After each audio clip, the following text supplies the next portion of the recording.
सावन बम बम ना बोलता, अरे बम बम ना बोलता। पानी ठोपे ठोपे चुई पाम कचकी कचकी कचकी माये काहे रे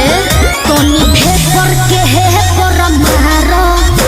तो बेनु कमरिया लचकी हो तोनी भेपर के